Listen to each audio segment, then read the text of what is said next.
ಓಂ ಅಸತೋ ಮಾ ಸದ್ಗಮಯ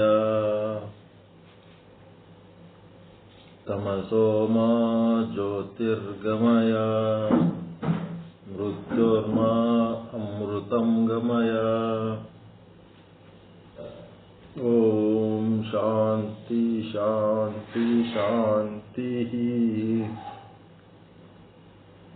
ಸಮಸ್ತ ಶುದ್ಧ ಬ್ರಹ್ಮ ಸ್ವರೂಪರಿಗೆ ಅನಂತ ಅನಂತ ಪ್ರಣಾಮಗಳು.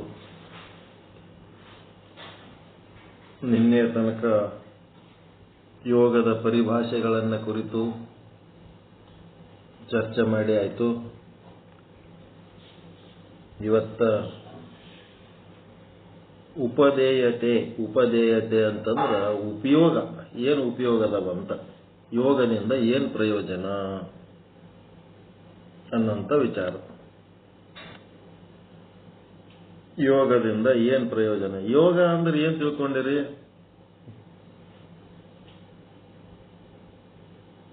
ಮನಸ್ಸಿನ ಏಕಾಗ್ರತೆ,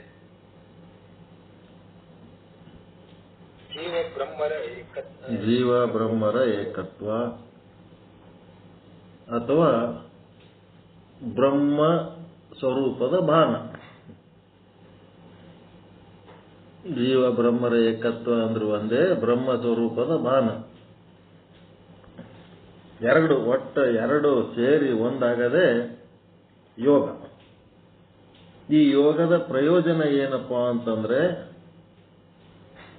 ಯೋಗದ ಮಾರ್ಗದಲ್ಲಿ ನಡೆಯುವ ಮನುಷ್ಯನು ತನ್ನ ಪರಿಪೂರ್ಣ ವಿಕಾಸ, ತನ್ನ ಜೀವನದ ಪರಿಪೂರ್ಣ ವಿಕಾಸ ಮಾಡಿಕೊಳ್ಳುವಷ್ಟು ಸಮರ್ಥನಾಗುತ್ತಾನೆ. ಎಲ್ಲರೊಳಗೂ ಇಚ್ಛಾಶಕ್ತಿ ಅದ, ಜ್ಞಾನಶಕ್ತಿ ಅದ, ಕ್ರಿಯಾಶಕ್ತಿ ಅದ, ಮೂರು ಶಕ್ತಿಗಳದಾವ ಇಲ್ರಿ? ಅದಾವ. ಆದ್ರೆ ಮೂರು ಶಕ್ತಿಗಳನ್ನ ಸಂಪೂರ್ಣವಾಗಿ ಬಳಸ್ಕೊಳಕತ್ತೀರ? ಅಷ್ಟೇ, ಸಂಸಾರದ ಮಟ್ಟಿಗೆ ಅಷ್ಟೇ ಬಳಸ್ಕೊಳಕತ್ತೀರಿ ಹೊರತು ನಿಮ್ಮ ಶರೀರ ಪೋಷಣೆ ನಿಮ್ಮ ಸಂಸಾರದ ಮಟ್ಟಿಗೆ. ಅದಕ್ಕೆ ಕೆಪಾಸಿಟಿ ಎಷ್ಟದಂತ ಇಡೀ ಬ್ರಹ್ಮಾಂಡದ ಬಗ್ಗೆ ಕಾಳಜಿ ಮಾಡಷ್ಟು ದೊಡ್ಡ ಸಾಮರ್ಥ್ಯ ಅದ ನಿಮ್ಮ ಇಚ್ಛಾಶಕ್ತಿ, ಜ್ಞಾನಶಕ್ತಿ, ಕ್ರಿಯಾಶಕ್ತಿ ನಿಮ್ಮೊಳಗೆ ಅಂತ ಶಕ್ತಿ ಅದ. ಅದನ್ನು ಬಳಸೋದೆಷ್ಟು? ಸುಮ್ಮನೆ ಸ್ವಲ್ಪದ್ರ ಸಲ ಬಳಸ್ಲಿಕ್ಕತ್ತೀರಿ. ಅದಕ್ಕೆ ಈ ಯೋಗ ಮಾಡೋದ್ರಿಂದ ಏನಾಗ್ತದಂದ್ರ, ಕಿಂಚಿತ್ ಇಚ್ಛಾಶಕ್ತಿ ಹೋಗಿ ನಿಷ್ಕಿಂಚಿತ್ ಇಚ್ಛಾಶಕ್ತಿ ಅಂದ್ರೆ ಲಿಮಿಟೆಡ್ ಇಚ್ಛಾಶಕ್ತಿ ಹೋಗಿ ಅನ್ಲಿಮಿಟೆಡ್ ಇಚ್ಛಾಶಕ್ತಿ ಆಗ್ತದ. ಲಿಮಿಟೆಡ್ ಕ್ರಿಯಾಶಕ್ತಿ ಹೋಗಿ ಅನ್ಲಿಮಿಟೆಡ್ ಕ್ರಿಯಾಶಕ್ತಿ ಆಗ್ತದ. ಲಿಮಿಟೆಡ್ ಜ್ಞಾನಶಕ್ತಿ ಹೋಗಿ ಅನ್ಲಿಮಿಟೆಡ್ ಜ್ಞಾನಶಕ್ತಿ ಆಗ್ತದೆ. ಕಿಂಚಿತತೆಯಿಂದ ನಿಷ್ಕಿಂಚತೆ ತನಕ, ಅಪೂರ್ಣತೆಯಿಂದ ಪರಿಪೂರ್ಣತೆಯತ್ತ ಅಂದ್ರೆ ಸಂಪೂರ್ಣ ಪರಿಪೂರ್ಣವಾಗಿ ತನ್ನ ಸಾಮರ್ಥ್ಯಗಳನ್ನು ಬಳಸಿಕೊಳ್ಳುವಂತ ಸಾಮರ್ಥ್ಯ ಬರ್ತದೆ ಯೋಗದಿಂದ. ಯೋಗ ಜೀವನವು ಏನದಂತಂದ್ರ ಅಮೂಲ್ಯವಾಗ್ಯದ. ಯೋಗಿಯ ಜೀವನ ಏನದ? ಅಮೂಲ್ಯವಾದ ಜೀವನ ಅದು. ಅದು ಬೆಲೆ ಕಟ್ಟಲಿಕ್ಕೆ ಆಗ್ಲಾರ್ದಂತ ಜೀವನ ಅದು ಯೋಗಿಯ ಜೀವನ. ಜ್ಞಾನ ಮಾರ್ಗಕ್ಕೆ ಕೊಂಡೊಯ್ದು ಮನುಷ್ಯ ಜೀವನ ಸಂಬಂಧಿ ಸಮಸ್ತ ಸಂದೇಹಗಳು ನಿವಾರಣೆ ಆಗುತ್ತವೆ. ಈ ಯೋಗ ಏನ್ ಮಾಡ್ತದ? ನಮಗ ಜ್ಞಾನ ಮಾರ್ಗಕ್ಕೆ ಕರ್ಕೊಂಡು ಹೋಗ್ತದ. ಯೋಗ ಮಾಡಿದವನಿಗೆ ಸುಮ್ ಕುಂದ್ರಲಕ್ ಆಗಂಗಿಲ್ಲ. ಯಾವಾಗ ಅಂತಃಕರಣ ಶುದ್ಧ ಆಯ್ತು, ಯಾವಾಗ ಅಂತಃಕರಣ ನಿಶ್ಚಲ ಆಯ್ತು, ಅವನೊಳಗ ಮುಮುಕ್ಷತ್ವದ ಆಕ್ಟಿವಿಟೀಸ್ ಚಾಲು ಆತವ. ಮುಮುಕ್ಷತ್ವದ ಆಕ್ಟಿವಿಟಿಲಿಂತ ಏನಾಗ್ತದಂತಂದ್ರ ಅವನು ಜ್ಞಾನ ಮಾರ್ಗಕ್ಕೆ ಹೋಗ್ತಾನ. ಅಲ್ಲಿ ಹೋಗಿ ಈ ಮನುಷ್ಯ ಜನ್ಮ ತನ್ನ ಸಾಮರ್ಥ್ಯವನ್ನ ಪರಿಪೂರ್ಣವಾಗಿ ಬಳಸ್ಕೋಬೇಕಾದ್ರೆ ಅವನಿಗೆ ಸಂದೇಹಗಳು ಏನೇನದವ, ತೊಂದರೆಗಳು ಏನೇನದವ, ಅವೆಲ್ಲವುಗಳನ್ನ ಕಳ್ಕೊತಾನ. ಅವ ನಿಸ್ಸಂದೇಹಿ ಆಗ್ತಾನ. ಎಲ್ಲಾ ಸಂಶಯಗಳು ನಿವಾರಣೆ ಆಗ್ತವ.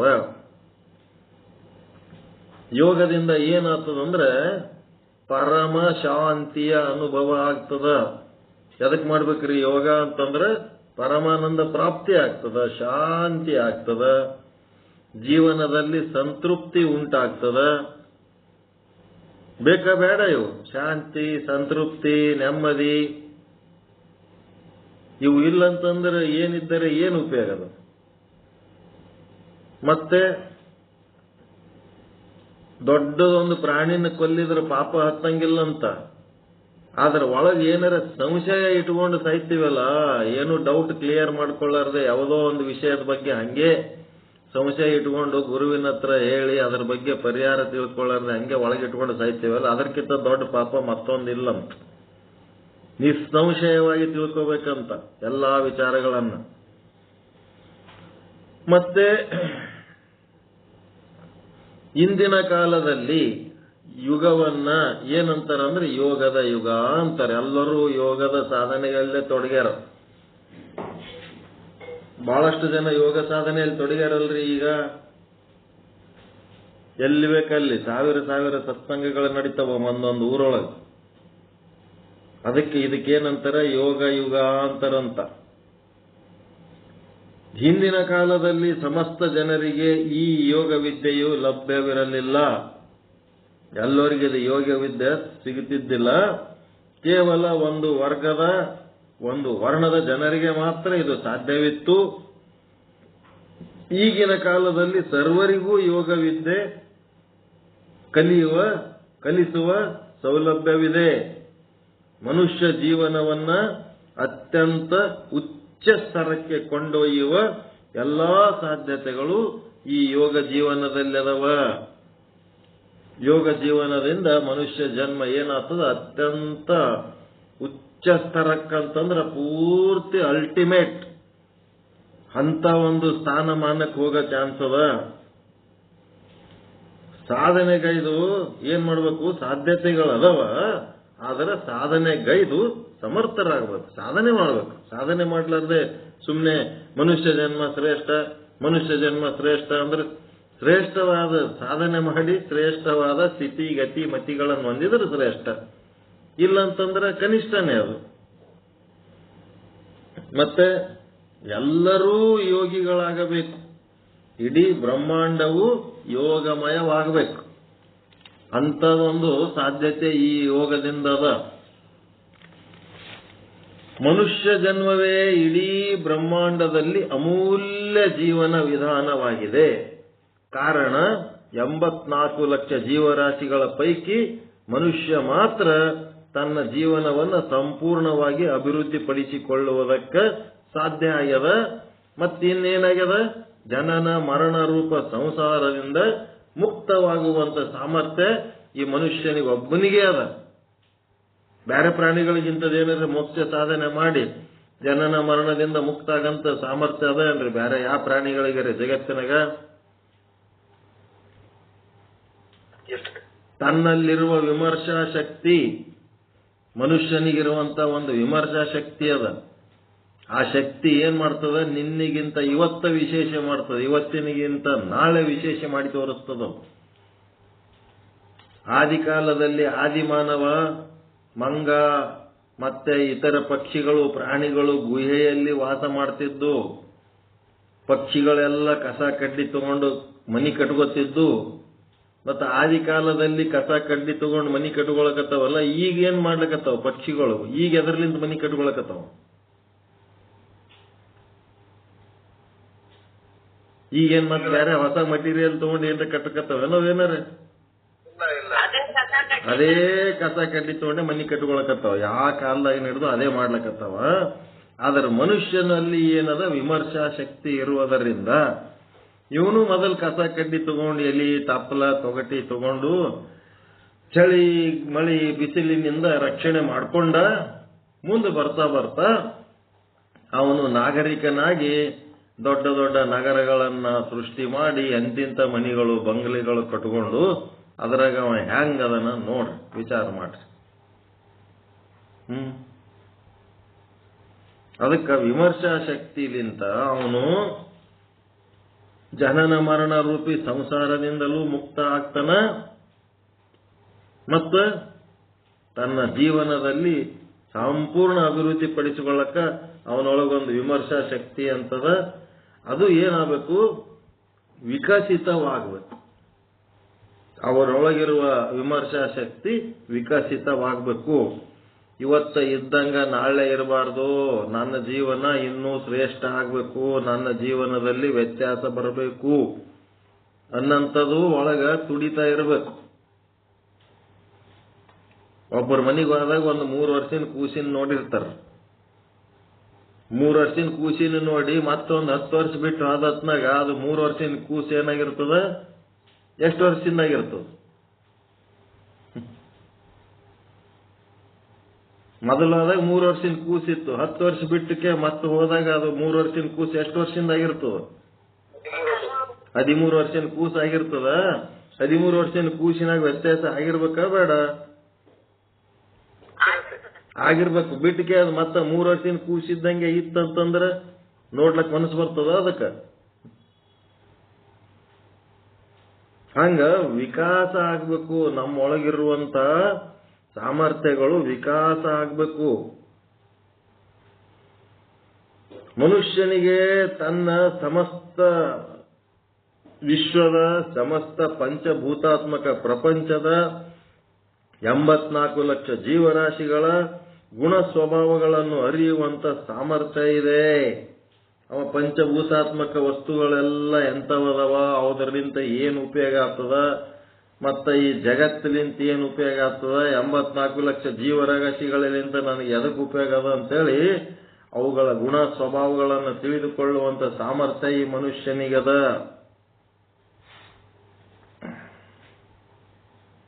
ಅವುಗಳ ಅವಶ್ಯಕತೆಗಳನ್ನು ಅರಿಯುವ ಸಾಮರ್ಥ್ಯ ಅದ.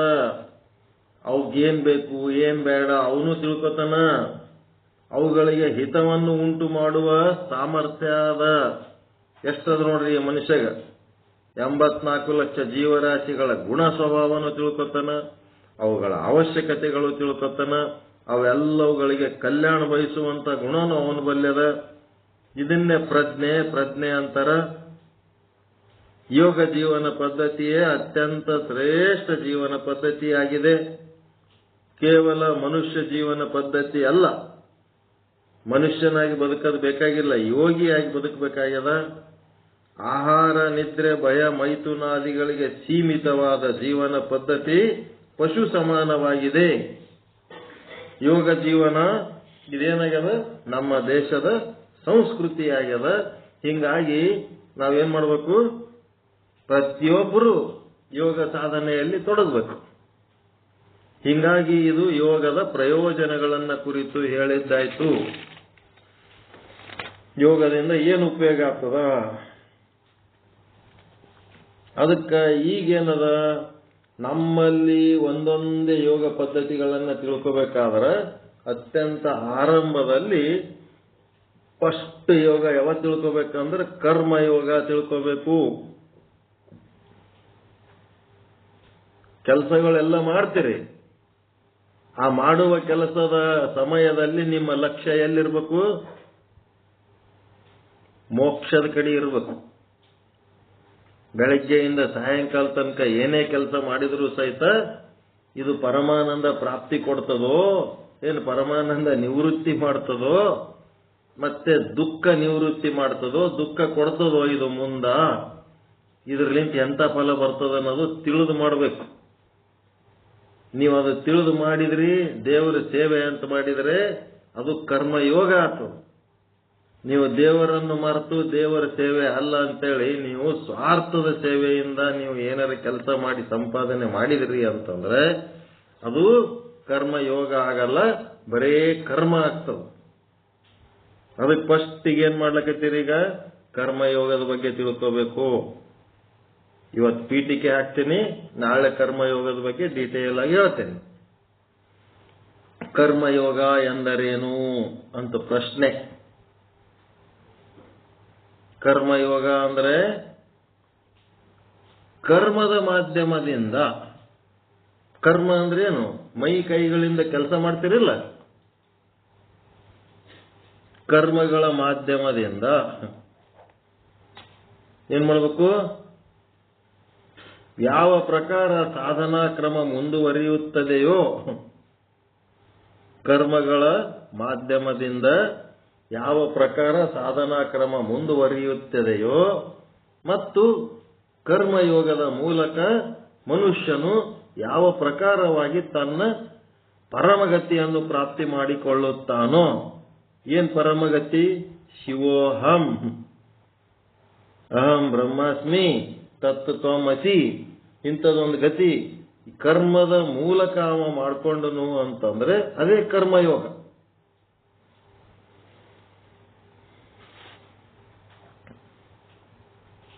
ಕರ್ಮಯೋಗದಲ್ಲಿ ಮನುಷ್ಯನು ಕರ್ಮಗಳನ್ನು ಮಾಡುತ್ತಾನೆ.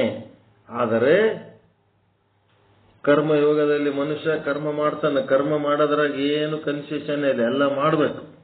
ಆದರೆ ಕರ್ಮ ಫಲಗಳ ಕಡೆ ಲಕ್ಷ್ಯ ಉಳ್ಳವನಾಗಿರುವುದಿಲ್ಲ. ಅವನಿಗೆ ಕರ್ಮ ಫಲದಾಗ ಲಕ್ಷ್ಯ ಇರಲ್ಲ. ಕರ್ಮ ಮಾಡುತ್ತಾ ಮಾಡುತ್ತಾ ಕರ್ಮ ಫಲದಿಂದ ಪೃಥಕ್ ಅಂತಂದ್ರೇನು? ಪ್ರತ್ಯೇಕ ಆಗಿರುವುದೇ ಕರ್ಮಯೋಗ.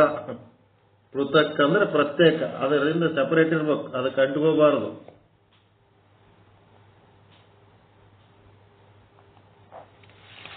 ಕರ್ಮ ಮಾಡುತ್ತಾ ಮಾಡುತ್ತಾ ಕರ್ಮಯೋಗ ಅಂದ್ರೇನು? ಕರ್ಮ ಮಾಡುತ್ತಾ ಮಾಡುತ್ತಾ ಆ ಕರ್ಮಗಳ ಫಲದಿಂದ ಪೃಥಕ್ ಆಗಿರಬೇಕು, ಅಂದ್ರೆ ಪ್ರತ್ಯೇಕ ಆಗಿರಬೇಕು, ಆ ಫಲಕ್ಕೆ ಅಂಟುಕೊಂಡಿರಬಾರದು. ಅದೇ ಕರ್ಮಯೋಗ. ಮತ್ತೆ ಅದ್ರ ಮೇಲೆ ನಿಮ್ದೇನು ಅಪೇಕ್ಷೆ ಇರಲಿಲ್ಲ ಅಂತಂದ್ರೆ ಅದು ನಿಷ್ಕಾಮ ಯೋಗ ಅಂತನೂ ಅದಕ್ಕೆ ಕರೀತಾರ. ಕರ್ಮಯೋಗದಲ್ಲಿ ಸಾಧಕನು ತಾನು ಮಾಡುವ ಕರ್ಮಗಳನ್ನು ಮತ್ತು ಕರ್ಮದ ಫಲಗಳನ್ನು ಭಗವಂತನಿಗೆ ಸಮರ್ಪಿಸುತ್ತಾನೆ. ಕರ್ಮ ಹೆಂಗ್ ಸಮರ್ಪಿಸ್ತೀರಿ? ನೀವು ಮಾಡುವ ಕರ್ಮವನ್ನ ಭಗವಂತನಿಗೆ ಹೆಂಗ್ ಸಮರ್ಪಿಸ್ತೀರಿ? ಏನ್ರಿ? ಅದೇ ಹೆಂಗ್ ಅರ್ಪಣೆ ಮಾಡ್ತೀರಿ? ಇದು ನನ್ನದಲ್ಲ, ನಂದು ಅಲ್ಲ, ಇದು ಎಲ್ಲ ಪರಮಾತ್ಮಂದು. ಅವಂದೇಕಾಗ್ತದ? ಯಾವುದೇ ಫಲಾಪೇಕ್ಷೆ ಇರಬಾರದು. ಈಶ್ವರಿಗೆ ಅರ್ಪಿಸಬೇಕಾಗ್ಯದ. ನಾ ಮಾಡಿದ ಕರ್ಮ ಈಶ್ವರಿಗೆ ಅರ್ಪಿಸಬೇಕಾಗ್ಯದ. ಹೆಂಗ್ ಅರ್ಪಿಸ್ತೀರಿ?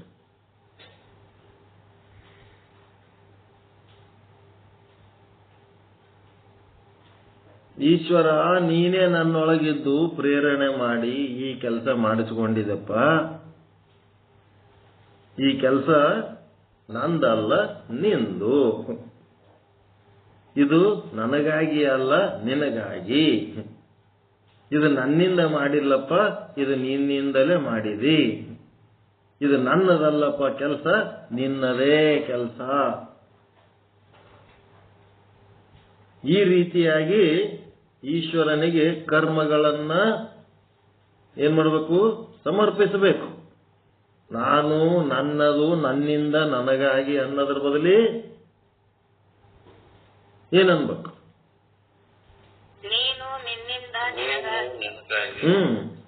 ಅವ ಒಳಗದನಂತೇಳಿ ನೀವು ಎಲ್ಲ ಮಾಡ್ಲಕ್ ಸಾಧ್ಯ ಆಗ್ಯದ ಇಲ್ಲ? ಒಳಗವ ಅಂತರ್ಯಾಮಿ ಈಶ್ವರನೇ ಇದ್ದೇ ಇಲ್ಲ ಅಂದ್ರೆ ನೀವೇನ್ ಕರ್ಮ ಮಾಡ್ತಿದ್ರಿ?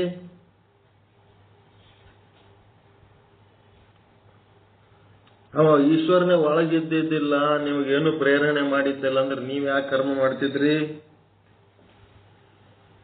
ತೇನ ವಿನ ತೃಣಮಪಿ ನ ಚಲತಿ. ಆ ಈಶ್ವರನ ಒಂದು ಕೃಪೆ ಇರಲಿಲ್ಲ ಅಂತಂದ್ರೆ ಒಂದು ಹುಲ್ಲು ಕಡ್ಡಿ ಸಹಿತ ಚಲಿಸ್ಲಕ್ ಸಾಧ್ಯ ಇಲ್ಲ. ಅಂತದ್ರಾಗ ಇಂಥದೊಂದು ದೊಡ್ಡ ಕೆಲಸ ಮಾಡಿಕೊಟ್ಟಾನ ಒಬ್ಬ ಮನುಷ್ಯ ಅಂತಂದ್ರ ಅದು ಯಾರಿಂದ ಸಾಧ್ಯ ಆಯ್ತು? ಈಗ ನೀವು ತಿರುಪತಿ ಬೆಟ್ಟನೇ ಏರಿ ನಿಂತಿರಿ ಅಂತಂದ್ರ ನಿಮ್ ಒಳಗ ಬ್ರಹ್ಮಚೇತನ ಆದಂತೇರಿರೋ, ಬ್ರಹ್ಮಚೇತನ ಇಲ್ಲಂತೇರಿರೋ? ಇದ್ದ ಕಾರಣ ಈಗ ತಿರುಪತಿ ಬೆಟ್ಟದ ಮೇಲೆ ಏರಿ ನಿಂತಿರಿ, ಅಬಾಬಾಬಾಬಾಬಾಬಾಬಾ ಭಾರಿ ಗ್ರೇಟ್ ಬಿಡಪ್ಪ, ಭಾರಿ ಫೋಟೋ ತೆಗೆಸ್ಕೊಂಡಿರಿ ಅಂತ ನಿಮ್ಗೆ ಯಾರ ಅಂತಂದ್ರ ನೀವು ಖುಷಿ ಪಡೋದ್ರ ಬದಲಿ ಏನಿಲ್ಲಪ್ಪ ನಮ್ಮೊಳಗೆ ಈಶ್ವರ ಇದ್ದ, ಈಶ್ವರ ಪ್ರೇರಣೆ ಮಾಡ್ದ, ಏರದೆವು ಅಂದ್ರೆ ಎಷ್ಟು ಚಂದ ಇರ್ತದ. ಅದು ಬಿಟ್ಟು ಈಶ್ವರಗೆ ಮೂಲಿಗೆ ದಬ್ಬಿ ನಾನೇ ಏರಿದೆ ಗುಡ್ಡ ಅಂತ ಅಂದ್ಕೊಂಡ್ರೆ ಅದ ಹೆಂಗಿರ್ತದ? ಈಶ್ವರಿಗೆ ಮೂಲಿಗೆ ದಬ್ಬಿ ತಾನೇ ಗುಡ್ಡ ಏರಿನಂತ ಅಂದ್ಕೊಂಡ್ರೆ ಅವನಿಗೆ ಭವಿ ಅಂತಾರ. ಭವಿ ಎಲ್ಲ ಈಶ್ವರ ಕೃಪೆ ಅಪ್ಪ, ನಾ ಮ್ಯಾಲೇರಿದ್ದು ಈಶ್ವರ ಕೃಪೆ. ಅಂತಂದ್ರೆ ಅವರಿಗೆ ಭಕ್ತರಂತಾರೆ.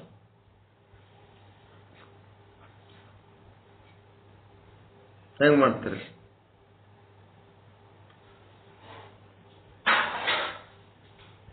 ಈಶ್ವರಿಗೆ ಅರ್ಪಣೆ ಮಾಡೋದು ಗೊತ್ತಾಯ್ತಾ? ಭಗವದ್ಗೀತೆ 100 ಸಾರಿ ಓದಿದ್ರು ಈ ತರ ಬಿಡಿಸಿ ಯಾರೂ ಹೇಳಿಲ್ಲ ಅಲ್ಲಿ. ನಾನು, ನನ್ನದು, ನನ್ನಿಂದ ನನಗಾಗಿ ಅನ್ನ ಜೀವಭಾವ ಬಿಟ್ಟು ಇಲ್ಲೇನ್ ಕರ್ಮ ಮಾಡ್ಲಿಕ್ಕತ್ತೀವಿ ಈಶ್ವರ, ಅದೆಲ್ಲ ನೀನು, ನಿನ್ನದು, ನಿನ್ನಿಂದ ನಿನಗಾಗಿ ನಡೆದದಪ್ಪ, ಇದೆಲ್ಲ ಲೀಲೆ ನಿಂದದ, ಇದ್ರಾಗ ನಂದೇನು ಇಲ್ಲ ಅಂತೇಳಿ ನೀವು ಮಾಡಿದ ಕರ್ಮಗಳನ್ನೆಲ್ಲ ಈಶ್ವರನಿಗೆ ಸಮರ್ಪಿಸಿಬಿಡ. ಹಾಲಲ್ಲದ್ದು ನೀರಲ್ಲದ್ದು ನಿನ್ನ ಧರ್ಮವಯ್ಯ. ಮತ್ತಿನ್ನೇನಾಯ್ತು? ಕರ್ಮ ಮಾಡಿರಿ. ಈಶ್ವರನ ಕರ್ಮ ಅಂತೇಳಿ ಮಾಡುವಾಗ ನಿಮ್ಗೆ ಏನಾರ ಕೆಟ್ಟ ಕೆಲಸ ಮಾಡ್ಬೇಕಂತ ಮನಸ್ಸು ಬರ್ತದೇನು? ದೇವರ ಸೇವೆ ಅಂತ ಮಾಡುವಾಗ ಕೆಟ್ಟ ಕೆಲಸನೂ ದೇವರ ಸೇವೆ ಅಂತ ಮಾಡ್ಲಿಕ್ಕೆ ಸಾಧ್ಯನಾ?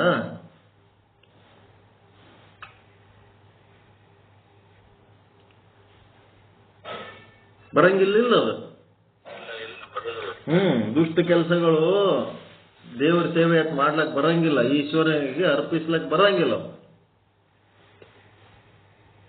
ಮತ್ತೀಗ ಏನಾಗ್ತದ? ನೀವು ಕರ್ಮ ಮಾಡಿದ್ಮೇಲೆ ಅದ್ರ ಫಲ ಬರ್ತದ ಇಲ್ಲ? ಆ ಬಂದ ಕರ್ಮ ನೀವು ಕರ್ಮನೇ ನೀವು ಮಾಡಿಲ್ಲ ಅಂತ ಅಂದ್ಮೇಲೆ ಅದ್ರ ಫಲ ನಿಮಗೇನು ಲಾಭ ಕೊಡ್ತದ, ನಷ್ಟ ಮಾಡ್ತದ? ಅದಕ್ಕೆ ಕರ್ಮ ಫಲಗಳನ್ನೂ ಸಹಿತ ಈಶ್ವರನಿಗೆ ಸಮರ್ಪಿಸಬೇಕು. ಕರ್ಮಗಳನ್ನೂ ಈಶ್ವರಿಗೆ ಸಮರ್ಪಿಸಬೇಕು. ಕರ್ಮ ಫಲ ಸುಖ ಇರ್ಬೋದು, ದುಃಖ ಇರ್ಬೋದು, ಉರಿ ಇರ್ಬೋದು, ಸಿರಿ ಇರ್ಬೋದು, ಹೆಚ್ಚಿರ್ಬೋದು, ಕಡಿಮೆ ಇರ್ಬೋದು, ಎಲ್ಲ ಯಾರಿಗೆ ಒಪ್ಪಿಸ್ಬೇಕದು?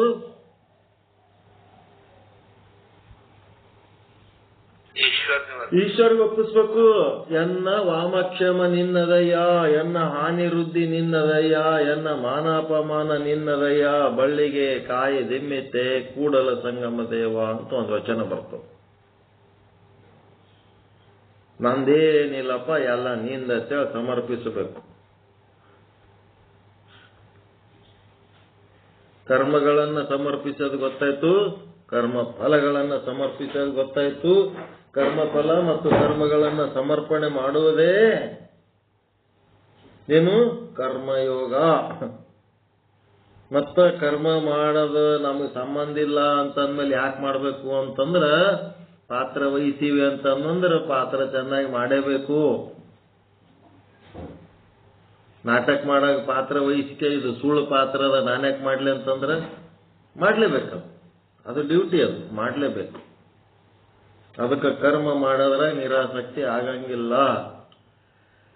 ಉತ್ಸಾಹಪೂರ್ವಕವಾಗಿ ಮಾಡಬೇಕು. ಉತ್ಸಾಹಪೂರ್ವಕವಾಗಿ ಕೆಲಸ ಮಾಡಬೇಕು. ಹಿಡಿದ ಕೆಲಸ ಕೊನೆಯ ತನಕ ಮಾಡಬೇಕು. ಮತ್ತ ಕೌಶಲ್ಯದಿಂದ ಮಾಡಬೇಕು. ಸ್ಕಿಲ್ಫುಲ್ ಆಗಿ ಮಾಡ್ಬೇಕು. ಸುಮ್ಮನೆ ಏನೋ ಒಂದು ಕಾಟಾಚಾರಕ್ಕೆ ಮಾಡಬಾರ್ದು. ನೀವೇನ್ ಮಾಡ್ತೀರಿ, ಹೆಂಗ್ ಮಾಡ್ತೀರಿ ಎಲ್ಲ ಈಶ್ವರ ನೋಡ್ತಿರ್ತಾನ. ಆ ಒಂದು ನಿಮ್ಮ ಕಾರ್ಯ ಕೌಶಲ್ಯ ನೋಡಿ ಅದಕ್ಕೆ ತಕ್ಕಂತೆ ಫಲ ಕೊಡ್ತಾನ. ಅದಕ್ಕೆ ಕರ್ಮಯೋಗದಲ್ಲಿ ಸಾಧಕನು ತಾನು ಮಾಡುವ ಕರ್ಮಗಳನ್ನು ಮತ್ತು ಕರ್ಮ ಫಲಗಳನ್ನು ಭಗವಂತನಿಗೆ ಸಮರ್ಪಣೆ ಮಾಡಿ ಕರ್ಮಯೋಗಿ ಆಗುತ್ತಾನೆ. ಹಂಗ್ ಮಾಡೋದ್ರಿಂದ ಏನಾಗ್ತದಪ್ಪ? ಕರ್ಮಗಳನ್ನ ಈಶ್ವರಿಗೆ ಸಮರ್ಪಣೆ ಮಾಡುವುದರಿಂದ ಏನು ಉಪಯೋಗ ಏನದ? What is the use? ಏನು ಉಪಯೋಗ ಆಗ್ತದಂದ್ರ ಆ ಕರ್ಮಗಳಿಂದ ಆತ ಬಂಧನಕ್ಕೊಳಗಾಗುವುದಿಲ್ಲ. ಆ ಕರ್ಮಗಳು ಅವನಿಗೆ ಕಾಡಂಗಿಲ್ಲ. ಈಶ್ವರನಿಗೆ ಸಮರ್ಪಣೆ ಮಾಡಿದರೆ ಆ ಕರ್ಮಗಳಿಂದ ಅವನು ಬಂಧನಕ್ಕೊಳಗಾಗುವುದಿಲ್ಲ. ಫಲಾಫಲಗಳಲ್ಲಿ ಎಳ್ಳಷ್ಟು ಆಸಕ್ತಿ ಇರುವುದಿಲ್ಲ. ಅದು ಸಫಲನೂ ಆಗ್ಬೋದು, ನಿಷ್ಫಲನೂ ಆಗ್ಬೋದು. ಅದರ ಕಡೆ ಅವನಿಗೇನು ಲಕ್ಷ್ಯ ಇಲ್ಲ, ಸುಮ್ಮ ಮುಂದೆ ನೋಡಿ ಕೆಲಸ ಮಾಡ್ಲಿಕ್ಕತ್ತಾನ. ಆದರೆ ಕರ್ಮ ಮಾಡುವುದರಲ್ಲಿ ಸಂಪೂರ್ಣ ಆಸಕ್ತನಾಗಿರಬೇಕು. ಕರ್ಮಯೋಗಿಯ ಲಕ್ಷಣ ಏನು? ಕರ್ಮ ಮಾಡುವುದರಲ್ಲಿ ಸಂಪೂರ್ಣ ಆಸಕ್ತಿ, ಕರ್ಮ ಫಲದ ಅಪೇಕ್ಷೆಯಲ್ಲಿ ಸಂಪೂರ್ಣ ನಿರಾಸಕ್ತಿ. ಇದೇ ಕರ್ಮಯೋಗಿಯ ಲಕ್ಷಣ. ಇದ್ರ ಬಗ್ಗೆ ನಾಳೆ ಇನ್ನೂ ಡೀಟೇಲ್ ಆಗಿ ಸ್ಟಡಿ ಮಾಡೋಣ. ಕರ್ಮಯೋಗ ಅಂದ್ರೆ ಏನು, ಯಾರ್ಯಾರು ಕರ್ಮಯೋಗದ ಬಗ್ಗೆ ಏನೇನು ಹೇಳ್ಯಾರಂತ. ಇವತ್ತೇನ್ ಮಾಡಬೇಕು, ನೀವು ಮಾಡುವ ಕರ್ಮಗಳೆಲ್ಲ ಯಾರಿಗೆ ಅರ್ಪಿಸ್ಬೇಕು, ಹ್ಯಾಂಗ ಅರ್ಪಿಸ್ಬೇಕು? ಎಲ್ಲ ನಿನಗಾಗಿ, ನಿನ್ನಿಂದ ನಿನಗಾಗಿ, ನಿನ್ನದು ನೀನೇ. ಇದಕ್ಕೇನು ರೊಕ್ಕ ಬೇಕಾ, ರೂಪಾಯಿ ಬೇಕಾ? ಏನು ಬೇಕಾಗಿಲ್ಲ. ಎಲ್ಲ ನಿಂದಪ್ಪ ಅಂತ ಹೇಳಕ್ಕೆ ನಿಶ್ಚಿಂತೆ ಆಗಿದ್ರ ಆ ಕರ್ಮ ಬಂಧನಗಳು ನಿಮಗೆ ಉಂಟಾಗುವುದಿಲ್ಲ. ನೀವು ಮೋಕ್ಷನೇ ಹೊಂದುತ್ತೀರಿ ಆ ಕರ್ಮಗಳಿಂದ. ಎಲ್ಲ ದೇವರ ಸೇವೆ ಅಂತ ಮಾಡಬೇಕು. ದೇವರ ಸೇವೆ ಅಂತ ಮಾಡುವಾಗ ಕೆಟ್ಟ ಕೆಲಸ ಮಾಡ್ಲಿಕ್ಕೆ ಹೆಂಗ್ ಬರ್ತದಲ್ಲಿ? ದೇವರ ಸೇವೆ ಮಾಡುವಾಗ ಕೆಟ್ಟ ಕೆಲಸ ಹೆಂಗಿರ್ತದಲ್ಲಿ? ಇನ್ನೊಬ್ಬರಿಗೆ ಹಿಂಸೆ, ಇನ್ನೊಬ್ಬರಿಗೆ ಅಪಮಾನ, ಇನ್ನೊಬ್ಬರಿಗೆ ಕಷ್ಟ ನಷ್ಟ, ಭೇದ ಭಾವ ಮಾಡಿ, ವೀರಶೈವರು ಬೇರೆ, ಲಿಂಗಾಯತರು ಬೇರೆ, ಮತ್ತಾರು ಬುದ್ಧರು ಬೇರೆ, ಕ್ರಿಸ್ತರು ಬೇರೆ, ಮುಸ್ಲಿಮರು ಬೇರೆ, ಹಿಂದೂಗಳು ಬೇರೆ, ಹಿಂಗೆಲ್ಲ ಅನ್ನೋದ್ರಿಂದ ಎಲ್ಲರಿಗೂ ನೋವು ಉಂಟಾಗಿ ಅದರಿಂದ ಏನು ಉಪಯೋಗ ಆಗ್ತದೆ? ಮೋಕ್ಷ ಆಗಂಗಿಲ್ಲ ಅದರಿಂದ. ಇಲ್ಲೇ ಜಗಳ ಗಂಟ ಹುಳುಗಳಾಗಿ ಬದುಕ್ತಾವಷ್ಟೇ, ಜೇನುಳುಗಳಿದ್ದಂಗೆ. ಅದಕ್ಕೆ ಕರ್ಮ ಫಲಗಳನ್ನ, ಕರ್ಮವನ್ನ ಭಗವಂತನಿಗೆ ಸಮರ್ಪಣೆ ಮಾಡುವುದರಿಂದ ಆ ಕರ್ಮಗಳು ಆ ಕರ್ಮಯೋಗಿಯನ್ನ ಬಂಧಿಸುವುದಿಲ್ಲ. ಅದರಿಂದ ಉಂಟಾಗುವ ಸುಖ ದುಃಖಗಳು ಈಶ್ವರನಿಗೆ ಸಮರ್ಪಿತ, ಆ ಮಾಡುವ ಕರ್ಮಗಳು ಈಶ್ವರನಿಗೆ ಸಮರ್ಪಿತ. ನಿಮಗೆ ಇಲ್ಲಿ ತನಕ ಕರ್ಮಯೋಗದ ಬಗ್ಗೆ ಗೊತ್ತಿತ್ತೋ ಗೊತ್ತಿಲ್ಲೋ, ಇವತ್ತ ಹೇಳಿದ್ದು ಸ್ಪಷ್ಟವಾಗಿ ತಿಳಿತಾ ಇಲ್ಲ.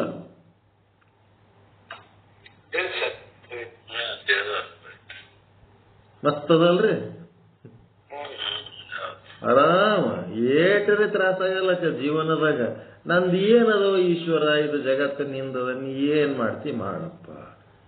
ಕಾಯೋತೋ ಕಾಯಿ, ಕೊಲ್ತೋ ಕೊಲ್ಲು, ಶ್ರೀಮಂತ ಮಾಡ್ತೇವೋ ಮಾಡು, ಬಡವು ಮಾಡ್ತೇವೋ ಮಾಡು, ಏನ್ ಮಾಡ್ತಿ ಮಾಡಪ್ಪ. ಎಲ್ಲ ನೀನು ಜಗತ್ತದ, ನಿನಗೆ ನಾವೇನು ಹೇಳಲ್ಲ, ಏನು ಕೇಳಲ್ಲ, ನೀನು ಇಷ್ಟದಂಗೆ ಮಾಡು ಅನ್ಬೇಕು. ಇಲ್ಲ ಇಲ್ಲ ನಾನು ನಂದು ನನ್ನ ಇಷ್ಟದಂಗೆ ಮಾಡು ಅಂತಲ್ಲ, ನಿನ್ನ ಇಷ್ಟದಂಗೆ ನಡೀಲಿ. ಎಲ್ಲ ಈಶ್ವರ ಇಚ್ಛೆ, ಎಲ್ಲ ಈಶ್ವರನಿಗೆ ಅರ್ಪಣ, ಎಲ್ಲ ಈಶ್ವರನಿಂದ, ಎಲ್ಲ ಈಶ್ವರನಿಗಾಗಿ. ಇಷ್ಟು ತಿಳ್ಕೊಂಡ್ಬಿಟ್ರೆ ಮುಗಿದು ಹೋಗ್ಬಿಡ್ತು. ವಿಚಾರ ಸಾಗರ ಇಲ್ಲೇ ಮುಗಿದು ಹೋಗ್ಬಿಡ್ತು. ಇಲ್ಲಿ ಸಮರ್ಪಣಾ ಭಾವದಿಂದ ಮಾಡುವುದಪ್ಪ. ಈಗ ನಮ್ಮ ಶರೀರ ಕರ್ಮವನ್ನು ಹೊತ್ಕೊಂಡು ಬಂದದೆ ಅಪ್ಪ. ಕರ್ಮವನ್ನು ಹೊತ್ಕೊಂಡು ಬಂದ ಆ ಕರ್ಮಾನುಸಾರವಾಗಿ ಕರ್ಮ ಮಾಡಾಕತ್ತದ. ಅದಕ್ಕೆ ಮಲದೋಷ ಅಂತಾರ. ಹಿಂದಿನ ಕರ್ಮ ಹೊತ್ಕೊಂಡು ಬಂದು ಮುಂದನು ಅದೇ ಕರ್ಮ ಮಾಡ್ಬೇಕಂತ ಬಡದಾಡ್ತದಲ್ಲ, ಅದಕ್ಕೆ ಮಲದೋಷ ಅಂತಾರ. ಆ ಮಲದೋಷ ನಿವೃತ್ತಿಗಾಗಿ ಸದ್ಗುರುವಿನ ಬಳಿ ಕುಳಿತು ಶ್ರವಣ ಮಾಡಿದರೆ ಮಲದೋಷ ನಿವೃತ್ತಿ ಆಗ್ತದ. ಮನನ ಮಾಡಿದರೆ ವಿಕ್ಷೇಪ ದೋಷ ನಿವೃತ್ತಿ ಆಗ್ತದ. ನಿಧಿಧ್ಯಾಸನ ಮಾಡಿದ್ರಿ ಅಂತಂದ್ರ ಆವರಣ ದೋಷ ನಿವೃತ್ತಿ ಆಗ್ತದ. ಏನ್ ಹೇಳ್ಬೇಕಂತೀರಿ? ಹಿಂದಿನ ಕರ್ಮ ಹೊತ್ಕೊಂಡು ಬಂದದ, ಮುಂದನು ಇನ್ನ ಒಂದು ಕರ್ಮ ಮಾಡ್ಬೇಕತ್ತೆ ಹೋಗ್ಲಕತ್ತದ. ಈಗ ಕರ್ಮಾನುಸಾರವಾಗಿ ಶರೀರ ಕೆಲಸ ಮಾಡಾಕತ್ತೈತಿ. ಆಸ್ತಿ ಸಮಸ್ಯೆ ಬಂದೈತೆ. ಪ್ರಾರಬ್ಧ ಕರ್ಮವನ್ನ ಈಶ್ವರ ನಮ್ಮ ಶರೀರದೊಳಗೆ ಹಾಕಿ ಬೆಳೆಸ್ಯಾನ್ರಿ ಈಗ ಆಲ್ರೆಡಿ. ಆ ಕರ್ಮಾನುಸಾರವಾಗಿನ ಕೆಲಸ ನಾವು ಪ್ರವೃತ್ತಿ ಆಗ್ತದೆ. ಮಾಡ್ಲಕತ್ತಿರಲ್ಲ, ಆ ಕರ್ಮಾನುಸಾರವಾಗಿ ಮಾಡೋ ಕೆಲಸ ನೀವೇನ್ ಮಾಡ್ರಿ? ನಿಮ್ಮ ಕೆಲಸ ಮಾಡ್ಬೇಕಾದ್ರೆ ಒಳಗೆ ಈಶ್ವರ ಇದ್ರು ಮಾಡ್ತೀರ, ನೀವೇ ಹಂಗೆ ಮಾಡ್ತೀರ ಈಶ್ವರ ಇರ್ಲಾರ್ದೆ? ಹೌನ್ರಿ, ಸದ್ಗುರುನ ವಾಣಿಯಿಂದ ಅದಕ್ಕೆ ಅನುಭವಕ್ಕೆ ಬಂದದ. ಹೌದು. ಮತ್ತೆ ಈಶ್ವರನಿಂದ ಗೊತ್ತಿದ್ದಿದ್ದಿಲ್ಲ, ನಾನೇ ಮಾಡ್ತಿದ್ದೆ ಅಂತ ಅನಿಸ್ತಿತ್ತು. ಈಗೇನಾಗ್ಯದ, ನಮ್ಮೊಳಗೆ ಈಶ್ವರ ಅದನ್ನಂತೇಳಿ ಇದೆಲ್ಲ ಮಾಡ್ಲಕ್ ಸಾಧ್ಯ ಆಯ್ತು. ಅದಕ್ಕಿದು ಈಶ್ವರನಿಂದ. ಮತ್ತ ನಮ್ಗೇನದ ಇಲ್ಲಿ ಈಟೆಲ್ಲ ಕೆಲಸ ಮಾಡಿದ್ರೆ ಇದ್ರ ಲಾಭ ಯಾರಿಗಾಯ್ತು? ಈಶ್ವರನಿಗೆ ಆಯ್ತು. ಸಕಲ ಜೀವಾತ್ಮರಿಗೆ ಆಯ್ತಾ ಇಲ್ಲ? 60 ವರ್ಷ ಒಬ್ಬ ಮಾಸ್ತರ್ ಆಗಿ ಪಾಠ ಹೇಳಿದ್ನು ಅಂತಂದ್ರೆ ಅದೇನು ತನಗೊಬ್ಬನಿಗೆ ಉಪಯೋಗ ಆಯ್ತಾ? ಎಲ್ಲರಿಗೂ ಉಪಯೋಗ ಆಗಿದ್ದು. ಮತ್ತು ಸಮಷ್ಟಿ ಅಂತಂದ್ರೆ ಈಶ್ವರ. ಈಶ್ವರನಿಂದ ಈಶ್ವರನಿಗಾಗಿ ಮಾಡ್ಲಕತ್ತವ್ರು ಯಾರು? ಈಶ್ವರನೇ ಮಾಡ್ಲಕತ್ತಾನ.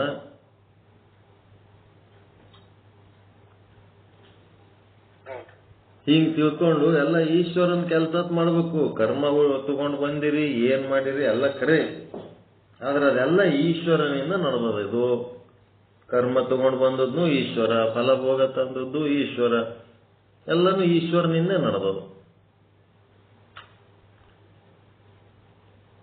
ಕ್ಲಿಯರ್ ಆಯ್ತಾ? ಇನ್ನ ಇಲ್ಲ?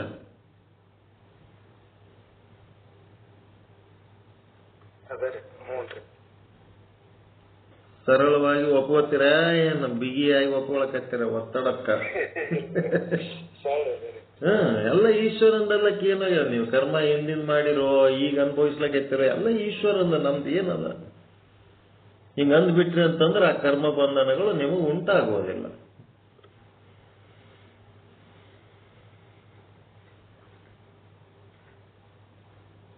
ಕರ್ಮ ಫಲಗಳಲ್ಲಿ ಸಂಪೂರ್ಣ ನಿರಾಸಕ್ತಿ, ಕರ್ಮ ಮಾಡುವುದರಲ್ಲಿ ಸಂಪೂರ್ಣ ಆಸಕ್ತಿ. ಇದೇ ಕರ್ಮಯೋಗದ ಮುಖ್ಯ ಲಕ್ಷಣ. ಇನ್ನು ಉಳಿದ ಲಕ್ಷಣಗಳೆಲ್ಲ ನಾಳೆ ಮಾಡೋಣ. ಇವತ್ತು ಕರ್ಮಯೋಗದ ಬಗ್ಗೆ ಸುಮ್ಮನೆ ಪೀಠಿಕೆ ಹಾಕಿನಿ. ಕರ್ಮಯೋಗ ಮಾಡ್ಲಕ್ಕ ಏನಾರ ಮಾಡ್ರಿ ನೀವು. ಸೇವಾ ಮತ್ತು ಕರ್ಮ ಅಂತ ಎರಡದಾವ. ಭಕ್ತಿ ಒಳಗೆ ಏನ್ ಮಾಡ್ತೀರಿ? ಸೇವಾ ಅಂತ ಮಾಡ್ತೀರಿ. ಕರ್ಮಯೋಗದ ಕರ್ಮ ಮಾಡ್ತೀರಿ. ಕರ್ಮ ಮಾಡೋದ್ರಾಗ ಏನಿರ್ತದ? ನಿಮ್ ಸಲುವಾಗಿ ಮಾಡ್ಕೊತಿರ್ತೀರಿ. ಕಾಯಕ, ನೌಕರಿ ಅದೆಲ್ಲ ನಿಮ್ ಸ್ವಾರ್ಥದ್ದಿರ್ತದ. ಸೇವಾ ಮಾಡೋದು ಯಾರ ಸಲುವಾಗಿ ಮಾಡ್ತಿರ್ತೀರಿ? ಇನ್ನೊಬ್ಬರ ಸಲುವಾಗಿ ಮಾಡ್ತಿರ್ತೀರಿ. ಹೌದಾ ಇಲ್ರಿ? ಕಾಯಕ, ಡ್ಯೂಟಿ, ನೌಕರಿ ಇವೆಲ್ಲ ಮಾಡ್ತಿರಲ್ಲ, ಇದು ಯಾರ ಸಲುವಾಗಿ? ಸೇವಾ ಮಾಡೋದು. ಸೇವಾ ನಿಮ್ ಸಲುವಾಗಿ ಮಾಡ್ತಿರ್ತೀರಿ. ನೌಕರಿ ಯಾರ ಸಲುವಾಗಿ ಮಾಡ್ಲಕತ್ತೀರಿ? ಡ್ಯೂಟಿ ನಿಮ್ ಸಲುವಾಗಿ ಮಾಡ್ತಿರ್ತೀರಿ. ಈಗ ಸೇವಾ ಯಾರ ಸಲುವಾಗಿ ಮಾಡ್ತಿರ್ತೀರಿ? ಇನ್ನೊಬ್ಬರ ಸಲುವಾಗಿ ಮಾಡ್ತಿರ್ತೀರಿ. ಸೇವಾ ಪರಾರ್ಥ,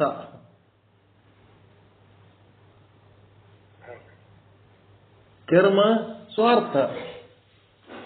ನಿಮ್ ಸಲುವಾಗಿ ಮಾಡೋದು ಕಾಯಕ, ಕರ್ಮ ಏನೇನದೋ ಅವೆಲ್ಲ ನಿಮ್ ಸಲುವಾಗಿ ಮಾಡ್ತೀರಿ. ಸೇವಾ ಅಂತ ಮಾಡ್ತಿರಲ್ಲ, ಅದು ಇನ್ನೊಬ್ಬರ ಸಲುವಾಗಿ ಮಾಡೋದು.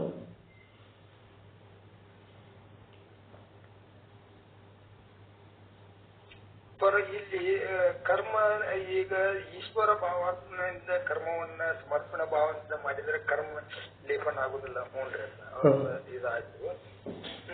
ಈಗ ಈ ಹಿಂದಿನ ಕರ್ಮಗಳು ಸಂಚಿತ ಗುಡ್ಡದಂಗ ಕರ್ಮಗಳು ಉಳ್ದಾವ್ರೆ. ಆ ಕರ್ಮಗಳು ಈ ಕರ್ಮ ಯೋಗದಿಂದ ನಾಶವಾಗುವುದಿಲ್ಲ.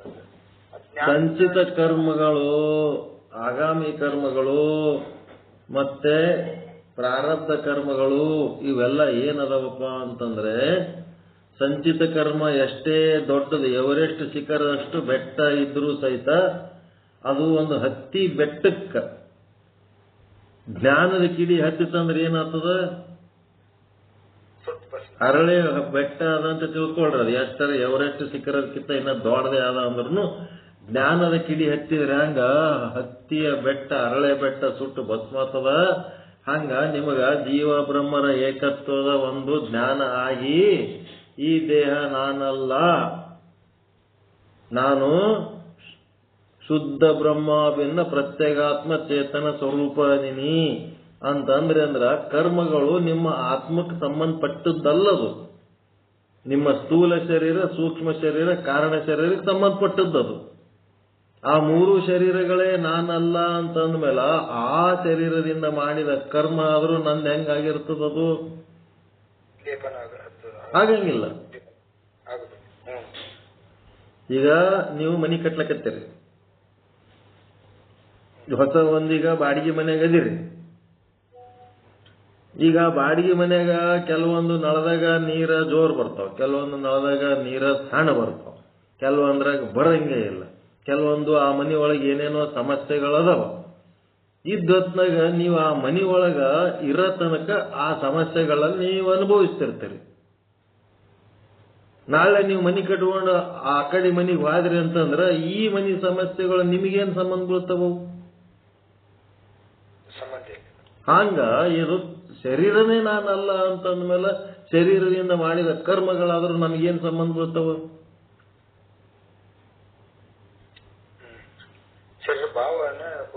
ನಾ ಶಿವೋಹಂ ಅದೀನಿ, ನಾ ಬ್ರಹ್ಮ ಅದೀನಿ, ನಾ ಶರೀರನೇ ಅಲ್ಲ, ಶರೀರ ನಾನಂತ ತಿಳ್ಕೊಂಡಿದ್ದೆ ಅಜ್ಞಾನ ಅಂತಂದ್ಮೇಲ ಈಗ ಹೆಂಗ ಸಂಚಿತ ಕರ್ಮ ಸತ್ತು ಭಸ್ಮಾಗಿ ಹೋಗ್ಬಿಡ್ತಾವ, ಸಂಬಂಧ ಇರ್ಲಾರ್ದಂಗ ಆಗ್ತಾವ. ಆದ್ರೆ ಈಗೇನ್ ಮಾಡ್ಬೇಕು? ಪ್ರಾರಬ್ಧ ಕರ್ಮ ಅದೇನಾಗ್ಯದ, ಎಂಥದೋ ತಂದೆ ತಾಯಿಗೆ ಹೊಟ್ಟೆಗೆ ಹುಟ್ಟಿ ಕೂತೀವಿ, ಎಂಥದೋ ಊರಾಗ ಹುಟ್ಟಿ ಕೂತೀವಿ, ಬ್ಯಾರೆ ತಂದೆ ತಾಯಿ ಇನ್ನ ಚಲೋ ಅದಾರ, ಬ್ಯಾರೆ ಊರುಗಳು ಇನ್ನ ಚಲೋ ಅದಾವ, ಬ್ಯಾರೆ ಅವ್ರಿಗೆ ಜಗ್ಗಿ ಆಸ್ತಿ ಬಿಟ್ಟು ಹೋಗ್ಯಾರ ಹಿಂದಿನವರು, ನಮಗ್ ನೋಡಿದ್ರೆ ಈಟೆ ಬಿಟ್ಟು ಹೋಗ್ಯಾರ. ನಮ್ಮ ಪ್ರಾರಬ್ಧ ಕರ್ಮಕ್ಕೆ ತಕ್ಕಂತೆ ನಾವು ಅನುಭವಿಸ್ಬೇಕಾಗ್ಯದ. ಇದೇಂತ ಕರ್ಮ ಅಂತಂದ್ರ ಅದು ಯಾವ್ದಾಯ್ತು? ಜ್ಞಾನ ಯೋಗದಿಂದ ಸಂಚಿತ ಕರ್ಮ ನಷ್ಟ ಮಾಡ್ಕೊಂಡ್ರಿ. ಜ್ಞಾನ ಯೋಗ ಅಂತಂದ್ರ ಈ ದೇಹ ನಾನಲ್ಲ, ನಾನು ಬ್ರಹ್ಮ ಅನ್ನೋದೇ ಜ್ಞಾನ ಯೋಗ.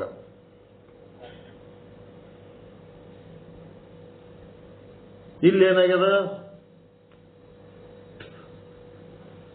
ಭಕ್ತಿ ಯೋಗ. ಪ್ರಾರಬ್ಧ ಕರ್ಮದ ಸಮಸ್ಯೆಗಳನ್ನ ನೀವು ಬಗೆಹರಿಸ್ಕೋಬೇಕಾದ್ರೆ ಭಕ್ತಿ ಯೋಗ ಮಾಡ್ಬೇಕು. ಹೃದಯದೊಳಗೆ ಭಕ್ತಿ ಇಟ್ಕೋಬೇಕು. ಅಪ್ಪ ಎಂತವ ಯಾಕಿರ್ಲಕ್ಕ, ಅಮ್ಮ ಎಂತಕ್ಕೆ ಯಾಕಿರ್ಲಕ್ಕ, ಮನಿ ಎಂತದ ಯಾಕಿರ್ಲಕ್ಕ, ಮನಿತನ ಎಂತದ ಯಾಕಿರ್ಲಕ್ಕ, ಹೊಲ ಮನಿ ಹೆಂಗ್ ಯಾಕಿರ್ಲಕ್ಕ, ಎತ್ತು ಎಮ್ಮಿ ಹೆಂಗ್ ಯಾಕಿರ್ಲಕ್ಕ, ನಾನು ಏನ್ ಸಿಕ್ಕದ ಆ ಸಂಬಂಧ ಆ ಸಂಪತ್ತು ಅದ್ರೊಳಗೆ ನಾನು ಸಂತೃಪ್ತನಾಗಿರ್ತೀನಿ ಅಂತೇಳಿ ನೀವು ಭಕ್ತಿ ಯೋಗ ಮಾಡಿದ್ರಿ ಅಂತಂದ್ರ ಪ್ರಾರಬ್ಧ ಕರ್ಮದ ಬಾಧೆನೂ ಹೋಗ್ಬಿಡ್ತದ.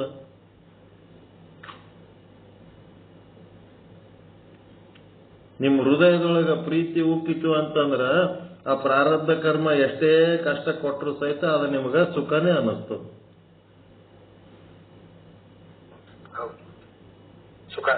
ಸುಖ ಅನ್ನಿಸ್ತದ. ಅದಕ್ಕೆ ಭಕ್ತಿ ಯೋಗ ಮಾಡೋದ್ರಿಂದ ಪ್ರಾರಬ್ಧ ಕರ್ಮದ ಸಮಸ್ಯೆ ಹೋಗ್ತದ, ಜ್ಞಾನ ಯೋಗ ಮಾಡೋದ್ರಿಂದ ಸಂಚಿತ ಕರ್ಮದ ಸಮಸ್ಯೆ ಹೋಗ್ತದ. ಭಕ್ತಿ ಆಯ್ತು, ಜ್ಞಾನ ಆಯ್ತು, ಇನ್ಯಾವುದು ಉಳಿತು?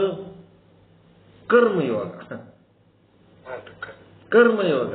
ಆ ಕರ್ಮಯೋಗದಿಂದ ಮುಂದೆ ಬರೋ ಆಗಾಮಿ ಕರ್ಮಗಳು ಫಲ ಕೊಡೋವು ಏನದವಲ್ಲ, ಆ ಕರ್ಮನೇ ನಾನು ಅಲ್ಲೇ ಅಲ್ಲ, ಈಶ್ವರನ ಕರ್ಮ ಅಂತ ಅಂದ್ಮೇಲೆ ಆ ಕರ್ಮಯೋಗದಿಂದ ಆಗಾಮಿ ಕರ್ಮ ಫಲಗಳು ಸಹಿತ ನಾಶ ಆಗಿ ಹೋಗ್ಬಿಡ್ತಾವ. ನಾ ಮಾಡೀನಿ ಅಂದ್ರೆ ಆ ಫಲಗಳು ನಿಮ್ಮ ಅಕೌಂಟ್ನಾಗ ಎಂಟ್ರಿ ಆಗ್ತಾವ. ನಾ ಮಾಡೇ ಇಲ್ಲ ಅಂತಂದ್ಮೇಲೆ ಅದ್ರ ಫಲಗಳು ನಿಮ್ಮಲ್ಲಿ ಎಂಟ್ರಿ ಆಗಂಗೇ ಇಲ್ಲವು. ಈಶ್ವರ ಅರ್ಪಣ ಭಾವದಿಂದ ಮಾಡಿದ್ಮೇಲೆ ಆ ಕರ್ಮ ಫಲಗಳರೆ ನಿಮ್ಮ ಹೆಂಗಿರ್ತಾವ? ಅದಕ್ಕೆ ಮುಂದೆ ಏನ್ ಫಲ ಕೊಡ್ತಾವ ಆಗಾಮಿ ಕರ್ಮಗಳು, ಆ ಆಗಾಮಿ ಕರ್ಮಗಳು ಎದರಿಂದ? ಕರ್ಮಯೋಗದಿಂದ ಅವು ನಾಶ ಆಗ್ತಾವ. ಭಕ್ತಿ ಯೋಗ, ಜ್ಞಾನ ಯೋಗ, ಕರ್ಮಯೋಗದಿಂದ ಸಂಚಿತ ಕರ್ಮ, ಪ್ರಾರಬ್ಧ ಕರ್ಮ, ಆಗಾಮಿ ಕರ್ಮ, ಅದಕ್ಕೆ ಕ್ರಿಯಾಮಾಣ ಕರ್ಮ ಅಂತಾರೆ, ಅವೆಲ್ಲನೂ ನಾಶ ಆಗ್ತಾವ. ಎಲ್ಲಾ ಕರ್ಮಗಳು ನಾಶ ಆಗಿ ಹೋದ್ಮೇಲೆ ಅವನು ಜೀವನಾಗಿ ಉಳಿದಿರ್ತಾನ, ಜೀವನ್ ಮುಕ್ತನಾಗಿರ್ತಾನ ಅವನು.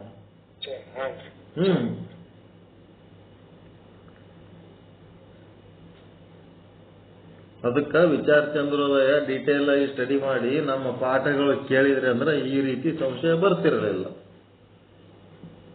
ಹಿಂದಿಂದ ಸಾಧನೆ ಏನು ಮಾಡಿಲ್ಲ ನೀವು, ವಿಚಾರ ಚಂದ್ರೋದಯ ಪಾಠಗಳು ಸರಿಯಾಗಿ ಕೇಳಿಲ್ಲ.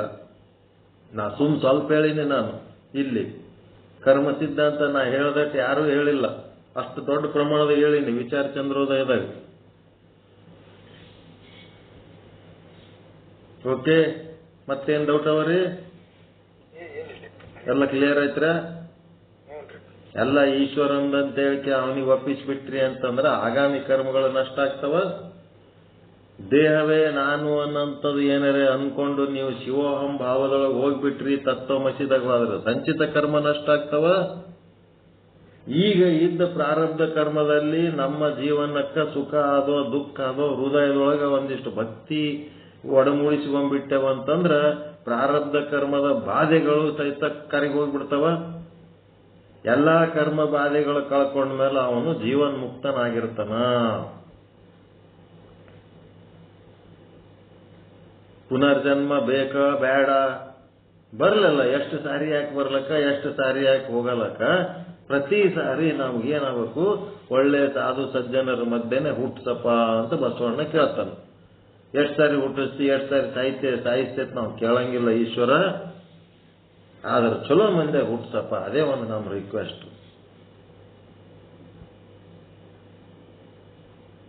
ಇವತ್ತಿನ ಪಾಠ ಏನು ಉಪಯೋಗ ಅದ? ಉಪಯೋಗ ಇಲ್ಲ. ಸುಮ್ಮನೆ ತಲೆ ಬೇಸರ ನಡೆದದ.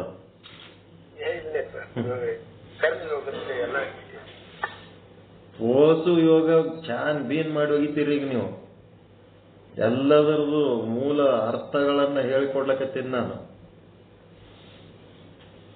ಕರ್ಮಯೋಗದ ಮೇಲೆ ಒಂದು 500 ಪುಟದ ಬುಕ್ ಇರ್ತದ. ಆಟೆಲ್ಲ ಓದಿದ್ಮೇಲೂ ಕರ್ಮಯೋಗ ಅಂದ್ರೆ ಏನಂತ ಕೇಳಿದ್ರೆ ಹೇಳಕ್ ಬರ್ಲಿಲ್ಲ ಅಂದ್ರೆ ಏನ್ ಮಾಡ್ತೀರಿ? ಅದಕ್ಕೆ ನಾವು ಏನ್ ಹೇಳ್ಬೇಕು ಅದ್ರ ಬೀಜ ರೂಪದಲ್ಲಿ ನಿಮಗೆ ಸ್ಟ್ರಿಕ್ಟ್ ಆಗಿ ನೀಟಾಗಿ ಸ್ಮಾರ್ಟ್ ಆಗಿ ಹೇಳಿಬಿಡ್ತೀವಿ. ಅದು ನಿಮ್ಗೆ ಈಸಿ ಆಗಿಬಿಡುತ್ತದೆ. ಅದು ತಗೊಂಡು ಏನ್ ಮಾಡೋಣ, ಯೋಗ ಸಿದ್ಧಾಂತ ಜಗ್ಗಿ ಅದ, ಅದೆಲ್ಲ ಸ್ಟಡಿ ಮಾಡ್ಕೋತ ಕೂತ್ರ ಅದು ಒಂದೇ ಆಗ್ತದ, ಮತ್ತೆ ಬೇರೆ ಏನು ಮಾಡಕ್ಕೆ ಆಗಂಗಿಲ್ಲ. ಓಕೆ, ಸಮಯ ಬಹಳ ಆಯ್ತು. ಓಂ ಪೂರ್ಣಮದಃ ಪೂರ್ಣಮಿದಂ ಪೂರ್ಣಾತ್ ಪೂರ್ಣಮುದಚ್ಯತೆ ಪೂರ್ಣಸ್ಯ ಪೂರ್ಣಮಾದಾಯ ಪೂರ್ಣಮೇವಾವಶಿಷ್ಯತೆ. ಓಂ ಶಾಂತಿ ಶಾಂತಿ ಶಾಂತಿ. ಎಲ್ಲರಿಗೂ ಶರಣು ಶರಣಾರ್ಥಿಗಳು, ಎಲ್ಲರಿಗೂ ಶರಣು ಶರಣಾರ್ಥಿಗಳು.